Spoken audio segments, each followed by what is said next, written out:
Welcome to the Canadian Massage Conference pre-conference broadcast series on Massage Therapy Radio, sponsored by Schedulicity. I'm Felicia Brown, and I'll be your host for this interview and series.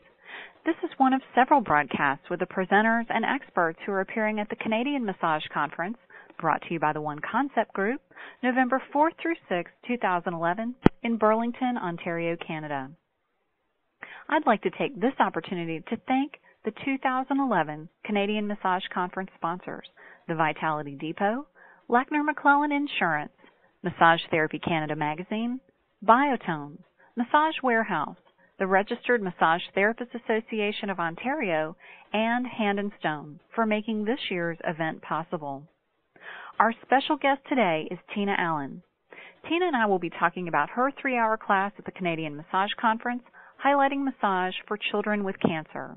But first, let me tell you a little about Tina. With over a decade of service to children and families, Tina Allen, founder of leading children's health and nurturing touch organization, Little Kids Foundation, has become an internationally respected lecturer, author, and authority in the field of infant and pediatric massage therapy.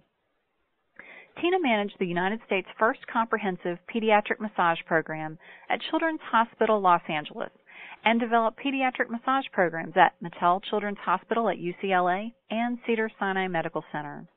She is currently consulting on the development of comprehensive pediatric massage programs for the Mayo Clinic, Nemours Alfred I. DuPont Hospital for Children, and Connecticut Children's Medical Center. She is a 2009 Massage Hall of Fame inductee and 2011 International Massage Therapist of the Year.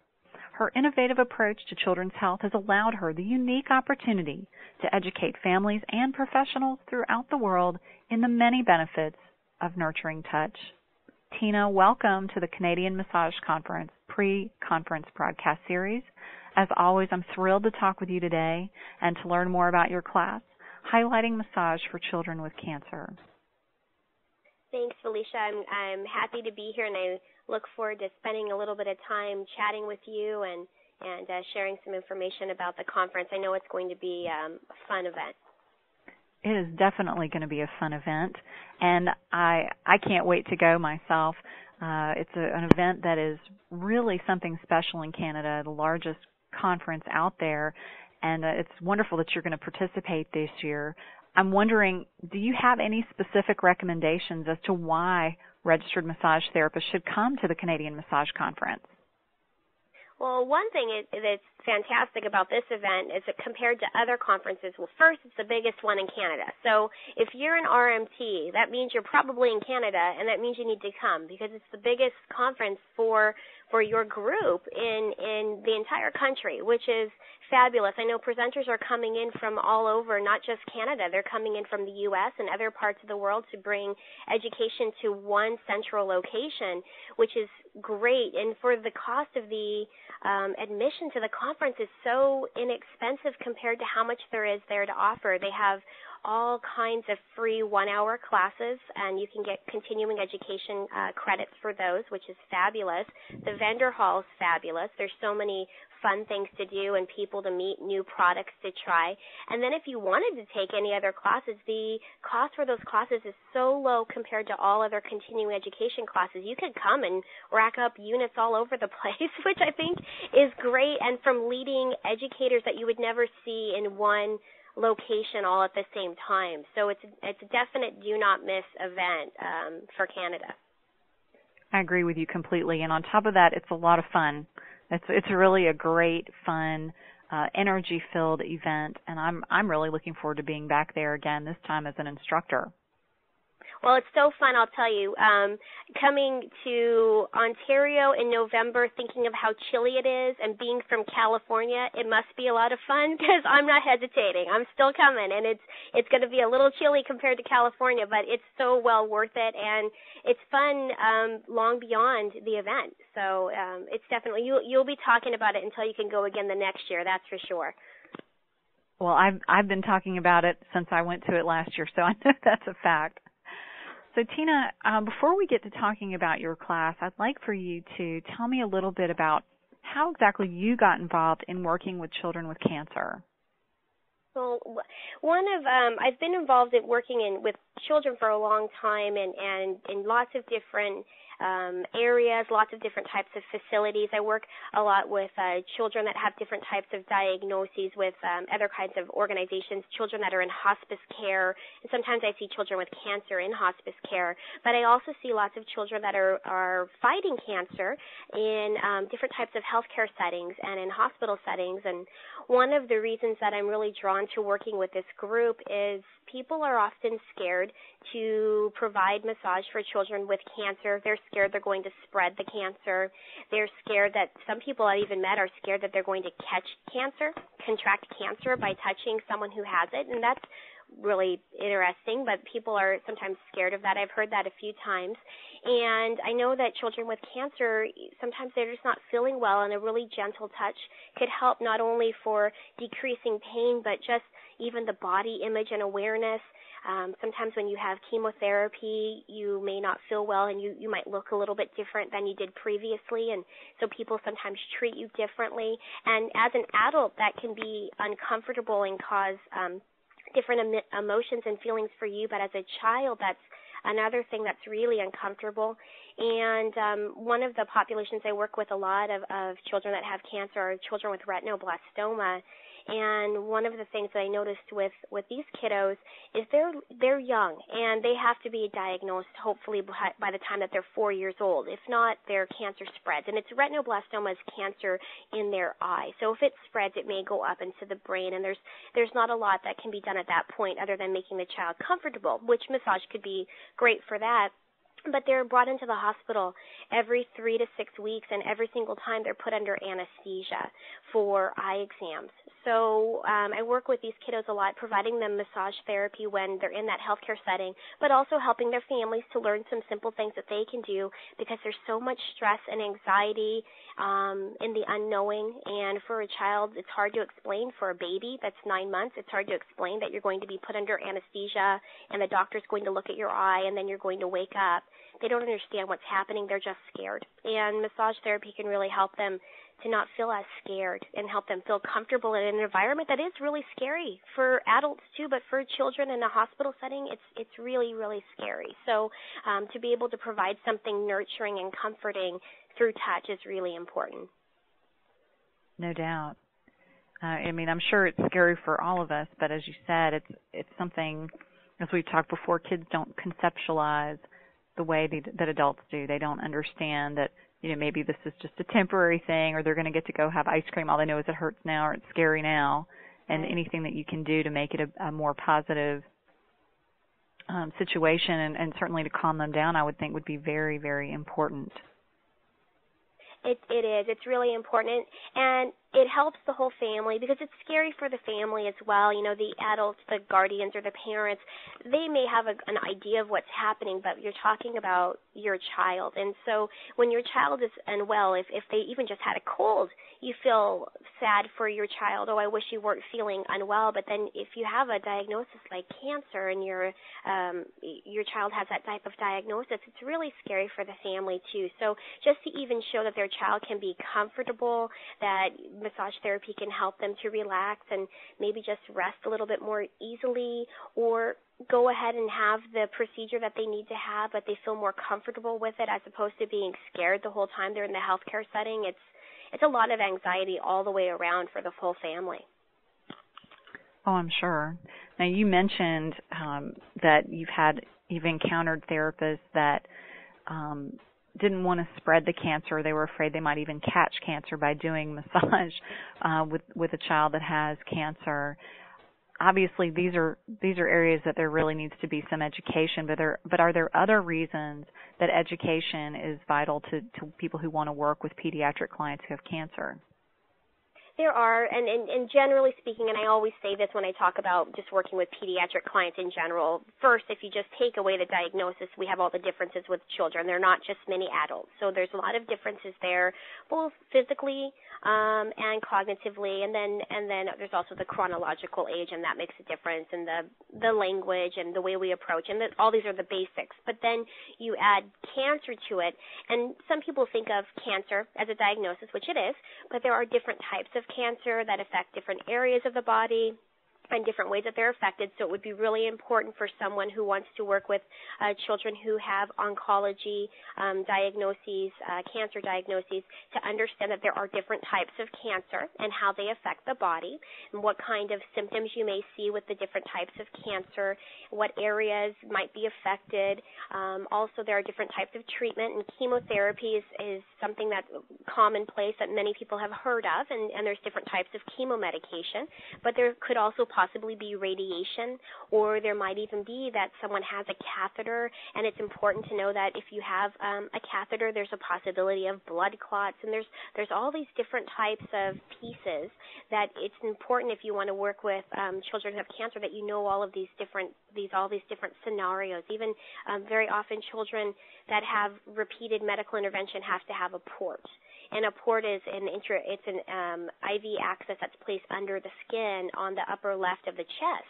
But if you're not working with that population, that may not be familiar to you. So you have to know that a child may have that, and then how do you work with that if you're going to apply massage therapy. So there's a lot of different medical information that you need to have, as well as different understandings of the different types of cancer can be really important so that you know what you're working with and how to work with those different populations. It seems like it's really almost endless, the amount of knowledge that you have to share, the information that's required for someone that's going to work with children in this group that have cancer. Beyond that, is there any particular reason that you decided to offer this as a class at the Canadian Massage Conference? One of the reasons is when I've been teaching in Canada lately, I've had a lot of requests, and one of the places have trained a lot of different healthcare providers, but not only massage therapists, but other healthcare providers such as nurses and OTs and physicians who work at Sick Kids Hospital and also at BC Children's Hospital on the other end of Canada. And there have been lots of requests for information more in the area of working with children that have cancer diagnoses. So I thought it would be important to start talking about that more in this type of an area. Knowing that we're going to have so many people come from all over Canada to this conference, it seemed like a great place to start having that conversation and getting more people involved in understanding that it can be safe and it can be absolutely fine to provide massage therapy for children who have cancer as long as it's provided by trained and informed practitioners. And it's not only massage, and we have a different picture of massage. You think of massage as using your hand and on the child's body and manipulating the soft tissue. And that may or may not be appropriate for all children who have cancer, but it may be appropriate to provide nurturing touch.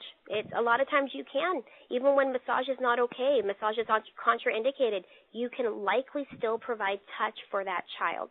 And so that's the one piece that I want to make sure that message gets out there. You don't always have to be hands-off. There are certain times when you have to, but you don't always have to. And the child needs touch. They need healthy touch. They need nurturing touch to feel better, to feel like people aren't scared of them. And that's a huge piece of this diagnosis. Right. It sounds like, as you were saying, part of it is body image, and having a positive experience with touch and just helping them heal their pain on an emotional level. It's not just the physical symptoms that they may be experiencing, but sounds like there's a lot of emotional components that come along with it. Absolutely. There's a huge emotional piece to all pediatric massage, but especially to those children that have diagnoses that cause such pronounced differences as compared to other children. And with the different treatments that children receive that have cancer, the physical aspects, their body changes, they look different. Their hair they may lose their hair if they've had chemotherapy, which will cause them to look different than another child and will cause maybe their peer groups to not interact with them the same way. Their family could also be even scared, not knowing when to touch. So there's a huge emotional piece as well, in addition to just the physical. Well, in a minute, I'd like to learn, how you might address some of those things in your class. But I'm curious right now. You mentioned these different hospitals that are seeking out information on pediatric massage for children that do have cancer. Does that mean that they're looking to bring that into the hospital setting? And are there other settings where this type of work is being done or could be done? Yes, and there are actually a number of hospitals that are already providing massage therapy for adults with cancer, and there are some that are providing massage therapy for children with cancer. So it's a really good thing. I'm just actually excited that I think there are more that are looking at broadening those horizons. So that one of the great things with pediatric massage is that hopefully it will be offered in all settings where there are children, and then addressing all the different needs and diagnoses. So the great thing is there already is some being done in this realm, but it does need to grow, and so that's a really good thing. But a hospital is definitely one setting, and it could also be not only a hospital, but there are other types of settings that are really just geared towards cancer. So that could be definitely an option. So not only just the hospital setting, but another kind of a healthcare facility of a place that you may wish to work. But even the hospice aspect is another one. And sometimes with hospice, the child may be at home or they may be in a physical standalone facility. And these are children that we may not be seeing the other types of healthcare providers providing medical intervention to save their life, but rather helping that child to feel comfortable with the idea that they may not be with us here forever, that there may be a life-limited expectancy. But massage therapy during that time is so wonderful, and it helps them to feel calm, and it could help them fall asleep. I've even had a parent call me after leaving a massage therapy session, and I've had this happen often, that they call and they thank me for coming, and that's wonderful. But I've had a couple of times, and I can think of one right now, that a dad called me to thank me for coming for providing massage, and I was just having conversation with him and telling him how much I received from that work as well. And he was thankful because his little girl fell asleep as she passed in her sleep. But he was really thankful because she didn't have pain. She just fell asleep, and she had only been uncomfortable. So as much as that might not be for everyone, and it's not the population for everyone, it's really a needed area. And so I'm hoping to see that grow a little bit more too. But I've had cases where children are in hospice care that they are not in hospice care after a length of time. Their body starts to feel better, and they are no longer in hospice care. So I've seen both. So it's not always when you're working in hospice care that you will have a child that will pass. Sometimes they get better, and they still have to go in for medical treatments, but they get better. They're not considered to have life-limited expectancy after a length of time. So there's good pluses all the way around. Wow. I just, you always amaze me, the stories that you share, and that's a really beautiful thing that you shared, that the father called you with the thank you, even though the child had gone. What you did and how you were able to make that a positive experience, or to be a part of that positive experience, must be incredibly special to you. It is, and I'll be honest, I feel that's one of the reasons one of the many reasons, but one of the reasons I love doing this work is it's such a privilege to work with children, and I share this a lot when I'm teaching other practitioners to use pediatric massage, is it's a privilege when a child, no matter what their healthcare situation is, when they allow you to provide massage for them, because children are smarter than us. So they know if you have the best intention, if you have the correct intention, if you're paying close attention to them, or if you're off thinking about your shopping list and just kind of counting down the time. They know, they're smarter. So if a child ever allows you to make that connection and then provides massage for them, it's a great honor. So I'm learning constantly. As much as I share information in my classes, I'm learning all the time from the kids and then also from the families. It's always different. You can only prepare so much when you work with children. You can't anticipate how it's all going to go. Well, I know in your 3-hour class you're going to give some preparation for people that are wanting to work with this group. Can you tell me a little bit about what you're planning on teaching there? Absolutely. We are going to cover a lot of information in 3 hours, more to make sure that I give you as much as I can in a short amount of time. It's always my goal. And so we will cover lots of different diagnoses that fit under the pediatric cancer category, because when we say cancer, there's lots of different diagnoses for pediatric oncology that fits underneath that big umbrella. So we'll cover all of those and some of the different symptoms associated and how massage therapy may help with some of those, alleviating possibly some of those symptoms, or just making the child more comfortable, decreasing pain and stress and anxiety. So we'll talk about that. And then also the research. I'm always a big advocate for making sure that we know our stuff, and that's the research. So we'll talk about the research, and then we will do hands-on practice. I'm going to demonstrate some techniques that I found really useful with this group, and then also we'll practice them in class. So not only will you see how to do them, but you'll also feel comfortable utilizing them when you leave. And then, of course, I'm going to cover some of the questions that you need to ask and information that you need to know when you're working with this population, so that you know when it's safe to provide massage therapy and at times when it's contraindicated or what you would change. So we'll talk about so much during the 3-hour class. I want to make sure that when people leave, they feel like they've left with information they can use, not just, oh, that was lovely and a little bit informational, but actually leave with something in your hands and in your mind that you can go and you can utilize. Excellent. And I know it's going to be a tremendous amount of information. You always do a great job of packing them full of stuff. Is there anything before people come to the class in terms of types of training or modalities that they have already learned that are helpful or that are perhaps a prerequisite for this kind of work?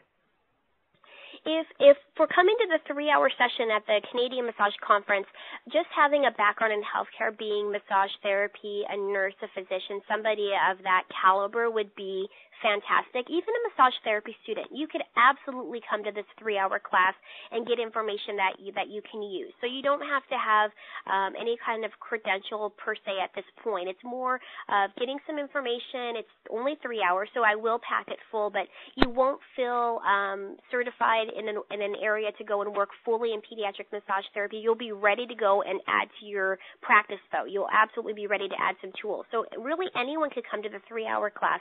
If you wanted to take it a step further and get certified in pediatric massage therapy and even really take some advanced pediatric massage training for oncology, then a prerequisite there would already be to have your RMT or to be an LMT or even be a nurse or a physician or someone who's working in a healthcare realm that under their scope of practice can provide touch therapies for pediatric clients. So for the 3-hour class, really, I would love to see the more the merrier. Just to get the information out there would be great. But if you'd like to go more in this area, then you would have a prerequisite of having some kind of a license to touch before you get certified in pediatric massage. Any other suggestions that you have for people that are really thinking about doing the pediatric oncology or cancer massage? I know you mentioned, like working in the hospice setting and working with these, I don't know how you put it, the limited life expectancy patients and clients. I would think that maybe there might be some sort of training or education that would be a good thing to pursue before getting deeply involved in that type of work. Any suggestions? Well, if you want to work with hospice populations, and this could be, I worked a lot with adults in hospice settings as well as pediatrics. So one thing that's really important, I think, in our society, we don't kind of allow this as often. I know people do, and so somebody will hear this and then say, no, I know that this is okay. But for general population, generally speaking, a lot of us have a hang-up about talking to others about our work, and not all the great things. Talking to others, if we feel like we've had an emotional experience with a client, maybe we've lost a client, who do you talk to? And there's all of these confidential pieces where there's confidentiality for our clients. You can't go home and talk to your partner. You can't go home and talk to a friend and tell them everything that happened with your client. At least you're not supposed to. So sometimes when you're working in a hospice type of setting, you need people to talk to. And it could be a therapist. Absolutely. There's nothing wrong with seeing a therapist for you to talk about this work. Or it could be that you need to look at this hospice group that you're working with and make sure they have someone for you to speak to. Do they have a support group? Do they have a social worker? Do they have a psychologist? And it's not that you have any kind of mental or emotional issues. That's not even what I'm saying. I talk to people because when you're working with children and you see them and they're not feeling well and you start to have emotions yourself, or you lose a child that's been your client, you need to talk to someone or journal it. I journal a lot. And this is a place you can put in confidential information. If you lock it up so no one can get it, you can journal that emotional information that's really important. So I would really suggest, if you want to work in a hospice setting, to start to look outside of just the hands-on work and what you're doing, but think about the self-care. And that could be speaking to someone, because when you lose a child, you do need to talk to someone just to share the story, just to share the information. Otherwise, you get full. And when you get full, you can't do that work anymore. So I would say that, and I know that people have hang-ups about talking to therapists and other people sometimes. Our society says it's not okay. If you come from that background, just don't tell anybody. Just go do it, because you have to. Otherwise, if you don't, like I said, you're going to get full and you're not going to be able to do that work. And when you're working in hospice, you do have to think about self-care. Most definitely. It's not the same thing, but I had the opportunity to work with a couple of hospice patients who had ALS. They were adults, but I found that while it was very rewarding, I could only really work with one at a time. Yeah. And I had to pace myself with it and really recognize that while it had that rewarding component, it was very emotionally challenging to be there. And I think that I might think talking to somebody that works in this field and getting some feedback from them about how they deal with it could be a good thing, or even just going and volunteering some time at a hospice and see if it is the right fit for you. It may sound great to work in that, but you may want to put yourself in that place and see how you actually do with it before jumping in. Absolutely. The same, not only with putting yourself in that, like volunteering for a short stint of time to see how you feel about hospice, but I also say this to those who are thinking about even working in a hospital setting, where the idea with the hospital is maybe a child is there for a limited amount of time and hopefully they're going home when they feel better, and that's the positive. But that could also be a setting that may not be the most comfortable for everyone. It might be a good idea to go and be in that setting and maybe see if you can do some chair massage for parents and staff just to spend more time in the setting before you even think about working there. It might be that you could better serve your clients if you're working in a clinical setting that's outside where they're outpatient and they come to you, or it might be that you go and you make house calls of sorts to children that are maybe non-ambulatory. That might be a better setting, and that's okay. It's really okay to know what setting works or what settings work for you, because then you can do the best care for those clients. And there's somebody who will work in all different settings, so you don't have to worry if you think, oh, well, I really want these children in hospice to receive massage therapy, but I just don't feel comfortable with it. You don't have to worry. There's somebody else who will. So as long as you're providing massage for children one by one, they all benefit. And it can be in any setting. It can be in absolutely any setting. That's great advice, Tina. I know that your class is going to be really popular, and everybody listening, I'm sure, wants to come to it, but in case they can't come to it, or perhaps they want to take some of the longer training that you have on this and other pediatric massage subjects, could you please share your contact information and let people know how they can find out about those things? Sure.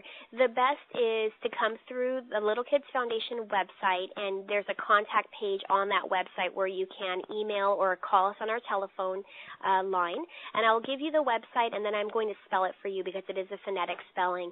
It's www.littlekids.com, and so it's www.L-I-D as in David, D as in David, L-E, K as in kite, I-D as in David, Z.com. And you can absolutely come on there and email or call or anything. And hopefully I will meet everyone at the conference. But if you can't make it or even have questions beyond that, by all means, feel free to log on to the website, or on Facebook you can connect as a friend, or even just to log into our website. If you send your email address, we will add you to our newsletter so that you can get updated information and articles and things that might be helpful. Excellent, Tina. Thanks so much for sharing that. I know a lot of people do want to come to the conference, and we really want to see you all there. So I'd like to tell you a little bit about how to find out more information and exactly what all is going on at this year's Canadian Massage Conference. The Canadian Massage Conference is actually Canada's largest exhibition of massage products, continuing education, and new business opportunities for therapists of all disciplines. This year's conference will feature over 50 exhibitors, continuing education classes of 1 hour, 3 hour, and 1 day workshops, including both of Tina's, Friday and Saturday night receptions, and a private dance party at Club 54's Retro Room, which is adjacent to the conference hotel. The registration cost for the conference is just $40. That includes admission to the trade halls and all one-hour presentations, as well as participation in raffles and giveaways of literally thousands of dollars in prizes. Also, there will be between-class coffee breaks and loaded goodie bags for all attendees. Attendees will also have access to the many special offers and promotions available from the vendors and exhibitors, and the chance to have a fantastic time with friends and colleagues such as Tina and myself.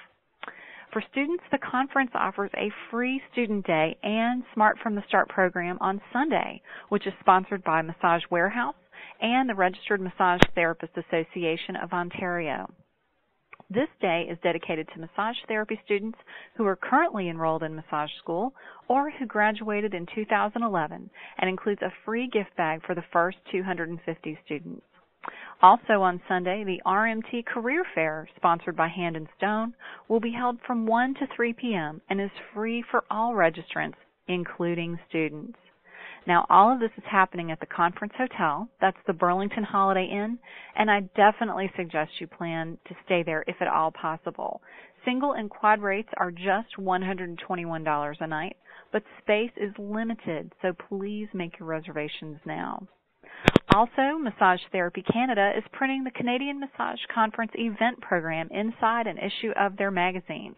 This issue will be given out at the conference and distributed throughout Canada to over 5,000 registered massage therapists. So if you are a vendor or an educator who's listening in today and you want to get some great exposure for your products or classes, please contact Christine Livingstone at Massage Therapy Canada for details on being a part of the conference program. So if you're ready to register for the Canadian Massage Conference, November 4th through 6th in Burlington, Ontario, to meet Tina and the other amazing presenters at this year's event, there are now 2 ways to do so. First, you can register online and pick your courses instantly at the official conference website at CanadianMassageConference.com. You can also register by phone. The call is free, and our operators are waiting to talk to you at 877-387-9111. That's 877-387-9111. We also invite you to stay connected with us on Facebook at facebook.com/Canadian Massage Conference. Again, the 2011 Canadian Massage Conference is made possible by all of our wonderful sponsors. Thank you so much to the Vitality Depot, Lackner McClellan Insurance, Massage Therapy Canada, Biotone, Massage Warehouse, the Registered Massage Therapists Association of Ontario, Hand and Stone, and Schedulicity for sponsoring today's broadcast. I hope after today's interview, everyone listening is ready to come to the Canadian Massage Conference and register for the 3-hour class, Highlighting Massage for Children with Cancer with Tina Allen. Tina, thanks again for being here today, for taking the time to share your knowledge, your enthusiasm, and your passion for massage with children and with everybody here on the call. I'm really looking forward to seeing you again and hoping to be able to make it into your class at the Canadian Massage Conference in November. Felicia, I really appreciate all of your time, too. I know that you're really working very hard to get all of the presenters interviewed, and there's a whole bunch of us that have great information coming to Canada. So I appreciate it, and I have a big hug waiting for you when I see you in Canada. And anybody else who needs a big hug, come and see me at the Canadian Massage Conference. I'll have lots of hugs going around, and it's going to be just a great time. I hope that I'm going to see everybody there. Oh, thanks, Tina. That sounds great. I can't wait to see you. Everyone, this is Felicia Brown, and on behalf of everybody from the Canadian Massage Conference and Massage Therapy Radio, I want to thank you for tuning into this broadcast of the Canadian Massage Conference pre-conference broadcast series. Please remember to tune in each Monday through October 31st for more interviews and to visit MassageTherapyRadio.com for replays of all the interviews in this series. We look forward to seeing you in Ontario in November. Please also consider joining us for the American Massage Conference, April 20th through 22nd, 2012, in San Diego, California. Thanks again for tuning in, and have a fabulous day.